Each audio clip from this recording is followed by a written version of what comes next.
నాకు ఒక ఫైట్ ఉంటుంది, లేకపోతే ఒక థ్రిల్లింగ్ ఎలిమెంట్ ఉంటుంది, ఒక సర్ప్రైజ్ ఉంటుంది, ఒక లవ్ ఉంటుంది, అన్నీ ఉంటుంది. బట్ నేను గత సినిమాలతో పోల్చుకుంటే ఏదైతే హిడింబా సినిమా చేశానో, హిడింబా తర్వాత ఈ సినిమాలో ఎస్పెషల్లీ నా క్యారెక్టర్ వేరియేషన్ ఉంది. అట్ ద సేమ్ టైం నేను ఒక పక్కింటి అబ్బాయిలా కనపడ్డాను. అట్ ద సేమ్ టైం ఒక యూనిక్ కాన్సెప్ట్, నేను ఇందాడు ఏదైతే డాగ్ కాన్సెప్ట్ అన్నానో అదొక యూనిక్ గా అనిపించి నేను ఒప్పుకున్నా. నేను ఆ కాన్సెప్ట్ నచ్చి నేను థ్రిల్లింగ్ ఎలిమెంట్ లో ఎంతసేపు ఉన్నానన్నది నేను చూసుకున్నాను. మిగతాది ఏంటి అనేది పక్కన పెడితే నాకు బాగా నచ్చిన అంశమే మీరు ఏదైతే మీరు అందరూ ఇంటర్వెల్ ట్విస్ట్ చాలా బాగుంది, అదిరిపోయింది అన్నారో, ఆ మాట అనిపించుకుంటానికి కథ ఒప్పుకున్నా. యాక్చువల్ గా మేము ఇద్దరం కూడా డిస్కస్ చేసుకున్నాం, డార్లింగ్ థ్రిల్లింగ్ ఎలిమెంట్ ఏంటంటే, సార్ అసలు మీ పాట కాదు కదా సార్, అది మీకు ఇంటర్వెల్ తర్వాత నుంచి మీరు దాంట్లోకి తెలియకుండా ఎంటర్ అవుతారు కదా అనేటప్పటికి ఐ ఫెల్ట్ ఓకే. ఇంకొక మాట మెయిన్ ఏంటంటే, తప్పే ఉంది ఒకవేళ థ్రిల్లింగ్ చేసినా కూడా తప్పే ఉంది. కొంతమంది రాజుగారికి ఫోర్ చేయమంటున్నారు, మళ్ళీ ఇప్పుడు చేస్తే ఇప్పుడు చెయ్యాలా వద్దా మనోహర్ అడిగాడని ఆలోచించారు. కమర్షియల్ సినిమా సైడ్ ఎందుకు పంపించు డార్లింగ్, నాకు మంచి స్క్రిప్ట్ పంపించిన కమర్షియల్ సినిమా, కమర్షియల్ ప్రొడ్యూసర్ ని, కమర్షియల్ డైరెక్టర్ ని కాదని నేను అనట్లేదు. అంటే నాకు వచ్చిన స్క్రిప్ట్స్ లో ఒక మంచి స్క్రిప్ట్ చేయాలి. ఏదన్నా మన స్క్రిప్ట్ చూసి అరే భలే ఉంది స్క్రిప్ట్, ఇది బాగుంది, భలే చేశాడు, మంచి మంచి పాయింట్ ఎంచుకున్నాడు అశ్విన్ అని అనుకుంటే చాలు. మీ ఎంట్రీ సీన్ లో చిరంజీవి గారి పోస్టర్ ఉంటది, యాజ్ ఇట్ ఈస్ గా మీ సినిమాకి రిలేటెడ్ గా టైటిల్ త్రినేత్రుడు ఏదైతే ఉందో థాట్ ఎవరికి వచ్చిందన్న చిరంజీవి గారి పోస్టర్ బ్యాక్గ్రౌండ్?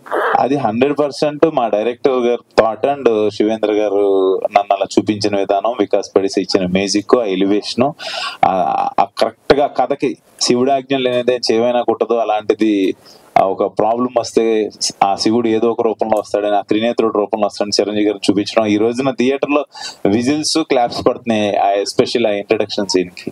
అది కమర్షియల్ ఎలిమెంట్. డైరెక్టర్ అప్సర్ గారు, సార్ మీరు ఎంచుకున్న పాయింట్ బాగుంది, కానీ ఈ మామూలుగా డైరెక్టర్లు క్లైమాక్స్ 2-3 వర్షన్స్ రాసుకుంటారు కదా, అలా ఏమన్నా 2-3 వర్షన్స్ రాసుకున్నారా, ఇదే అనుకున్నారా? అనుకోవడానికి అయితే అనుకున్నాం, ఒక 2-3 వర్షన్స్ అనుకున్నాము. బట్ ఫైనల్ గా శివుడిని చూపించిన తర్వాత ఇంకా చూసారు సీజీలో క్వాలిటీ ఆఫ్ శివుడు రావడం, ఆ శివతాండం లాంటిది, అండ్ కపాలం మీద కాలు పెట్టడం, ఆ తర్వాత ఏది రాసుకున్నా ఆనట్లేదు. అనుకోవడానికి మేము అంత టీం అంతా కూర్చొని ఒక 2-3 వర్షన్స్ అనుకున్నాం. But we feel this was the best ending for the movie అని అక్కడ ఇది సెలెక్ట్ చేసుకున్నాం. కానీ క్లైమాక్స్ కొంచెం స్లో ఉంది, క్లైమాక్స్ ఇంకొంచెం బాగుంటే అది ఇంకా బాగుండేది అని చాలా మంది. స్లో ఉందా అంటే అది క్లైమాక్స్ అది అసంపూర్ణంగా అనిపించింది. అలా ఏదైనా చెప్పండి, అంటే స్లో ఉంది మాకు భయం వేస్తుంటది. భయం అని కాదు, ఇప్పటికే చెప్పడం ఏంటంటే చాలా పేస్ ఎక్కువ ఉంది దీనిది, ఇంకొద్దిగా దాన్ని తగ్గించి ఇంకొంటే బాగుంటుందని కొంతమంది పర్సెప్షనల్ డిఫరెన్సెస్. మాకు చూసినప్పుడు అనిపించింది ఏంటంటే ఒక హైలోకి వెళ్ళి ల్యాండ్ చేసి కట్ చేసాం, అంటే దుష్ట శిక్షణ జరిగిపోయింది, దాంతో ఎండ్ చేసాం దాన్ని. నెక్స్ట్ పార్ట్ లో ఏం జరుగుతుందో చూడాలి. అంటే సినిమా కూడా స్టార్ట్ అవటం శివయ్యతోనే స్టార్ట్ అవుతుంది కదా, దాంతో ఎండ్ చేద్దామని చెప్పి ఇంకా అది మీరు అనుకున్న అబ్రప్ట్ ఏదైతే ఉందో 100% ఒక్కొక్కరు పర్సెప్షన్ ఒక్కొక్కలాగా ఉంటది. శివుణ్ణి తలుచుకుంటే వెళ్ళిపోయేవాళ్ళు కొంతమంది ఉంటారు, కొంతమంది పాయింట్ దగ్గర ఆగేవాళ్ళు ఉంటారు. ఆ క్వశ్చన్ కే నేను యాడ్ ఆన్ చేస్తాను. ఏంటంటే క్లైమాక్స్ లో అంటే ఆఫ్టర్ కాంతార తర్వాత ఆ ఎఫెక్ట్ అన్నది చాలా మందిలో పడిపోయింది. ఏంటంటే ఏదైనా ఎలివేషన్ వచ్చేటప్పుడు ఒకసారిగా ఆయన సౌండ్ చేస్తూ అంటూ వచ్చే ఒక సౌండింగ్ ఉంటుంది కదా, అదే టైప్ లో అంటే ఎప్పుడైతే ఈ కాలభైరవుడు అవతారం అని అనగానే అన్న దగ్గర నుంచి కూడా వచ్చే ఒక ఎక్స్ప్రెషన్, ఈ కాంతార ఎఫెక్ట్ అనేది ఆడియన్స్ లో కూడా చాలా ఉంటుంది. అంటే ఆఫ్టర్ కాంతార అందరిలాగా చూస్ చేసుకుంటున్నారు అనే ఒక థాట్ అయితే అందరిలోనే ఉంటుంది. దీన్ని మీరు ఎలా జస్టిఫై చేస్తారు? అన్నిటికంటే ముందు కాంతారా క్లైమాక్స్ మన అందరికి బాగా నచ్చింది. Last 10 minutes goose bumps theatre లో. అది ఆ టైంలో ఉన్న ఆ దేవతలు పంజుర్లి, గుళిక, సో ఇలాంటివి అక్కడ యాప్ట్. ఆ సౌండింగ్ కూడా అక్కడ ట్రైబల్స్ లో ఉండింది కాబట్టి అది ఓకే. ఇక్కడ కూడా మీరు యాక్సెప్ట్ చేయాల్సింది ఏంటంటే వచ్చింది కాలభైరవుడు. కాలభైరవ ఆకారం తెలుసు మీకు, కాలభైరవుడి ఉగ్ర రూపం కూడా తెలుసు, కాలభైరవుడు ఎలా చేస్తాడో కూడా మీరు అందరు చూసే ఉంటారు. ఆ ఉగ్రంగా ఎలా ఉంటుంది, ఒక డాగ్ వస్తే ఎలా ఉంటుంది. సో ఇది కూడా నిజమే, అది కూడా నిజమే. సో దాని రిప్లికా ఇది కాదు, దీని రిప్లికా అది కాదు. సో దేనికి అది కరెక్ట్ గా మ్యాచ్ అయింది. ఈ కథకి కాలభైరవుడు వచ్చిన తర్వాత ఏం చేయాలో ఆ హీరో అదే చేశాడు. So direct answer. ఇంకోటి ఏంటంటే మీరు ఆర్మీ బ్యాక్ డ్రాప్ నుంచి వచ్చారని తెలిసింది. ఎస్, అంటే ఆ బ్యాక్ డ్రాప్ నుంచి రావడం వల్లే ఇందులో ఉగ్రవాదాన్ని తీసుకొచ్చారా ఏంటంటే? ప్రతి సినిమాలో ఏదో ఒక చెడు ఉంటుంది. అంటే శివుడు రావాలంటే ఇక్కడ ఏదో ఇద్దరు ముగ్గురు కలిసి ఒకరిని మర్డర్ చేసేసి ఉంటారు. ఒక శివతత్వాన్ని తీసుకొని రావాలి. ఒక పెద్ద హీరో ఉంటే పెద్ద సమస్య ఉండాలి. రాజమౌళి గారు అంటుంటారు నా సినిమాల్లో హీరో కంటే విలన్ చాలా పెద్దోడై ఉండాలి అని. అవును, జనరల్ గా కానీ ఈ సినిమాలో హీరోయిజం ఎలివేట్ అయినంతగా విలనిజం ఎలివేట్ అవ్వలేదు అని అన్నారు. ఇక్కడ విలన్ మన క్యారెక్టర్స్ కాదు, సిచ్యుయేషన్. అంటే దేశాన్ని నాశనం చేద్దామని వాళ్ళు ఏ కుట్ర అయితే కాన్స్పిరసీ చేశారో అదే విలనిజం ఇక్కడ. దాన్ని ఎదుర్కోవడానికి ఆ శివుడు కాలభైరవుడి రూపంలో ఎవరిని పంపించాడు అనేది కదా. దీనికి పార్ట్ ఏమైనా ఉంటుందండి పాజిటివ్లీ. మహేశ్వర్ రెడ్డి అశ్విన్ అన్న సో అన్న, నార్మల్ క్రికెట్ లో అయితే రకరకాల షాట్స్ ఉంటాయి. ఇప్పుడు కోహ్లీది కవర్ డ్రైవ్, సచిన్ ది స్వీప్, రోహిత్ ది పుల్ షాట్, ఒకరిదేమో అప్పర్ కట్, షహవాగ్ది హెలికాప్టర్ షాట్. సో అన్ని షాట్స్ ఉద్దేశం ఒకటే, బాల్ ని బౌండరీ దాటించాలి. సో ఇక్కడ కూడా రకరకాల జానరాస్ ఉన్నాయి మీరు ఎంచుకున్నవి, హారర్, థ్రిల్లర్, డివినిటీ, రకరకాలవి. అన్నిటికీ ఒకటే కాన్సెప్ట్ ఏంటి, లాస్ట్ బొమ్మ బ్లాక్ బస్టర్ అవ్వాలని. సో బాల్ దగ్గరకు వచ్చినప్పుడు జడ్జ్ చేస్తారు ఏ షాట్ ఆడాలని. సో అలాగే స్క్రిప్ట్ దగ్గరకు వచ్చినప్పుడు ఇది నేను తీసుకోవాలా లేదంటే వదిలేయాలా, బాల్ వదిలేయాలా అన్నట్టు ఎలా జడ్జ్ చేస్తారు? నేను చిన్న యూనిక్నెస్ అయితే ఎక్స్పెక్ట్ చేస్తా బ్రదర్. నాకు ఏంటంటే అందరూ అన్ని అనుకుంటారు, కొన్ని రీచ్ అవ్వచ్చు. మన 5 ఏళ్ళే ఒకలాగా ఉండవు, ఒకటి పొట్టిగా ఉంటుంది, ఒకటి బండగా ఉంటుంది, పొడుగ్గా ఉంటుంది. సో ఈ పాయింట్ ఆఫ్ వ్యూలో ఒక్కొక్కరికి ఒకటి నచ్చిద్ది. ముందు మనం చేసే వాళ్ళకి మనకు ఒకటి నచ్చాలి, మనకు నచ్చకపోతే అసలు మనం చేయలేం.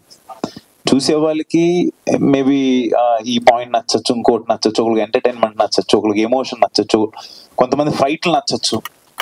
అలాగా నాకు ఏదన్నా కథతో పాటు ఏదన్నా మన సైడ్ నుంచి ఏదైనా కొత్తదనం ట్రై చేయాలి, రెగ్యులర్ గా అనిపించుకోకూడదు.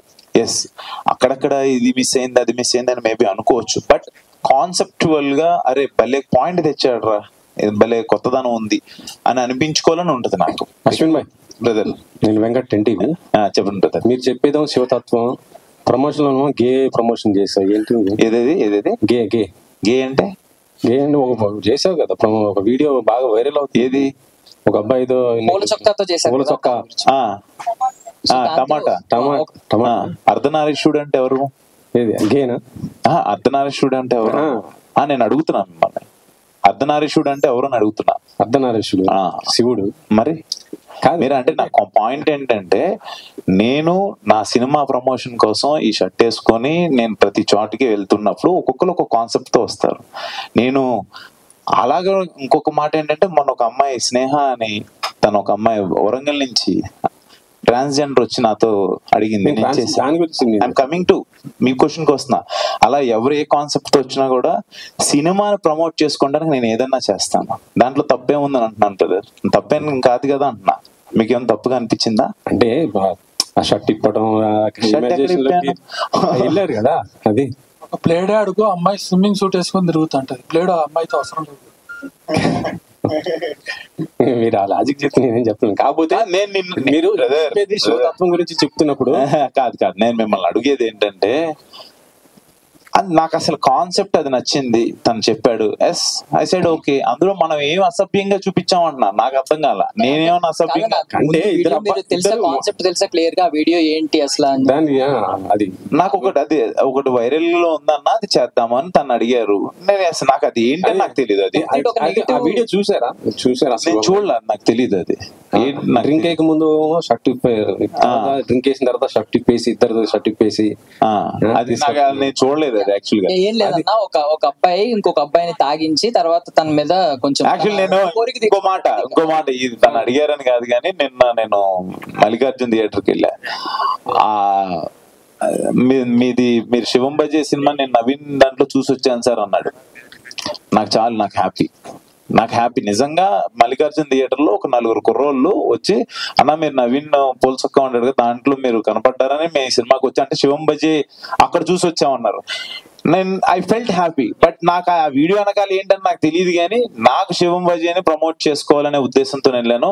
అదే ఎవరినన్నా ఏదైనా ఇబ్బంది పెట్టుంటే నన్ను మిమ్మల్ని ట్రోల్ చేస్తున్నారు. నేను అసలు తెలియదబ్బా మనకు, అసలు మనకు సోషల్ మీడియాలో మనం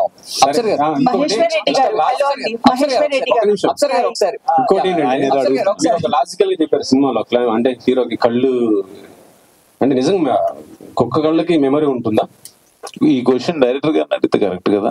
అదే సరే చెప్పండి డైరెక్టర్ గారు. నిజంగా కుక్క అంటే బ్రెయిన్ కంటే మెమరీ ఉండొచ్చు, అది ఓకే. కళ్ళకి అది ఎలా మీరు అసలు ఎట్లా చేస్తున్నారు? అంటే దానికి లాజికల్ గా ఏదో పంది కిడ్నీ తీసుకొచ్చి మనిషికి పెడితే బతికాడు, అది చచ్చిపోయాడు కదా, అతను పెట్టిన ఒక వారం రోజులకి చనిపోయాడు.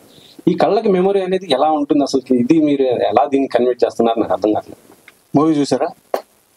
చూశాను కాబట్టి మీరు దీంట్లో ఎక్స్ప్లెయిన్ ఇచ్చారు కాబట్టి నేను చెప్తున్నాను. ఎక్స్ప్లెనేషన్ అదే ఇవ్వబోతున్నాను మళ్ళీ. జినో ట్రాన్స్ప్లాంటేషన్ లాస్ట్ కొన్ని ముందు నుండే ఉంది. జినో ట్రాన్స్ప్లాంటేషన్ అంటే మనిషి అవయవాలు దొరికినప్పుడు ఆల్టర్నేట్ గా వెళ్దాం, అండ్ ప్రాక్టికల్లీ నడుస్తున్నాయి ఇవన్నీ. జినో ట్రాన్స్ప్లాంటేషన్ ఇప్పుడు 100% సక్సెస్ అవ్వలేదు, బట్ ఇన్ ప్రాక్టీస్ లో that has given 85 to 90% success ఇచ్చింది. ఇది నమ్ముతారా? కానీ ఇది నమ్ముతారా? నేను ఆన్సర్ చెప్పాలంటే మీరు ఇది 80% అయిందని నమ్ముతారా? దాన్ని తీసుకొని ఇప్పుడు మనకు ఒక సినిమాటిక్ లిబర్టీ అనేది ఒకటి చిన్నది ఉంటుంది. కళ్ళు పెట్టిన తర్వాత మీకు ఐస్ పెట్టిన తర్వాత జనరల్ గా మాట్లాడంటే జెనెటికల్ కనెక్ట్ స్టార్ట్ అవుద్ది. నేను రివర్స్ లో జెనెటికల్ కనెక్ట్ స్టార్ట్ అవుద్ది. ఆ జెనెటికల్ కనెక్ట్ స్టార్ట్ అయినప్పుడు ఈ బాడీ నుండి ఆ బాడీకి ట్రాన్స్ఫార్మ్ అయ్యే జెనెటిక్స్ ఉంటాయి. లేదు, సో ఆ లిబర్టీని డార్లింగ్, నేను ఒక సినిమా, ఆయన మన సినిమా రిపోర్టర్, ఆయనకి సినిమా ఎగ్జాంపుల్ చెప్తాను. నిన్నే ప్రేమిస్తా సినిమా చూసారా మీరు? చూసాను. ఏంటది కదా? నాగార్జున గారి కళ్ళు శ్రీకాంత్ అన్నకు రావటం, ఆ అమ్మాయి చూసి రావటం, చిన్న ఫీలింగ్ ఉంటుంది చూడండి. ఆ కళ్ళకి అదే కళ్ళు అని చెప్పి సౌందర్య గారు అమ్మడు పట్టడం ఏది ఉంటాయి. సరే వదిలేయండి, సినిమాటిక్ లిబర్టీ. నేను రౌండ్ ఆఫ్ చేస్తాను. నేను చెప్పాను, నేను కొన్ని విషయాలను చెప్తాను, అది నిజానికి దగ్గరగా తీసుకెళ్లే ప్రయత్నం చేస్తాను. 80% పాసిబిలిటీ నాకు సైన్స్ అండ్ మెడికల్ సైన్స్ ఇస్తున్నప్పుడు ఆ 20% సినిమాటిక్ ఫిక్షన్ పెట్టి 80% నేను దానికి దగ్గరగా తీసుకెళ్లాను.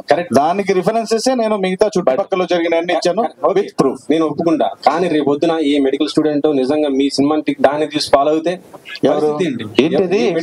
చిరంజీవి గారు నరికేసి తలగా ఎగురుకుంటూ వెళ్ళిపోయింది, ఎవరన్నా సెన్సార్ బోర్డు వచ్చినట్టుంది ఇక్కడికి.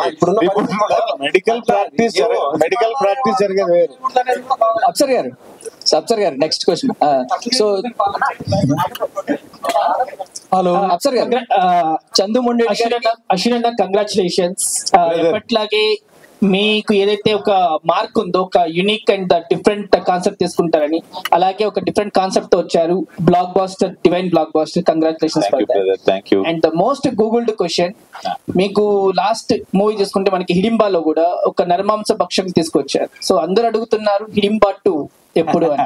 ఇది ఈ మన శివం బజే సక్సెస్ మీట్ లో హిడింబా 2 గురించి అడగటం అనేది అనిల్ కనిగంటిని అడగాల్సిన క్వశ్చన్. డెఫినెట్ గా వర్క్ జరుగుతుంది, చేద్దాం. మళ్ళీ అది చేస్తే ఇంకో థ్రిల్లర్ అంటాడేమో ఇక్కడ. నేను ఏం చేయాలి? వన్ సెకండ్, హార్టీ కంగ్రాట్స్ అన్న. Love story. అప్సర్ గారు ఒక క్వశ్చన్ ఉంది. సో చందు మొండేటి గారికి కార్తికేయ 2 శ్రీకృష్ణుడి బ్యాక్ డ్రాప్ లో శ్రీకృష్ణుడు ఉన్నారు. సో నెక్స్ట్ ప్రశాంత్ వర్మ గారికి బ్యాక్ డ్రాప్ లో హనుమంతుడు ఉన్నాడు, హనుమాన్ సినిమా. సో ఇంకా కల్కి సినిమా మహాభారతం వెనక ఉంది. సో ఇక్కడ శివం బజే కూడా వెనక శివుడు ఉన్నాడు. సో ఎన్ని పార్ట్లు రాబోతున్నాయి? ఇవన్నీ కూడా పార్ట్లు వస్తున్నాయి, సీక్వెల్స్ వస్తున్నాయి. ఎక్కడ ఎన్ని సీక్వెల్స్ రాబోతున్నాయి? కొన్ని బ్యూటీస్ ని ఎలా హోల్డ్ చేసి వదిలేయాలి? మహేశ్వర్ రెడ్డి గారు, వినయ్ గారు. అరే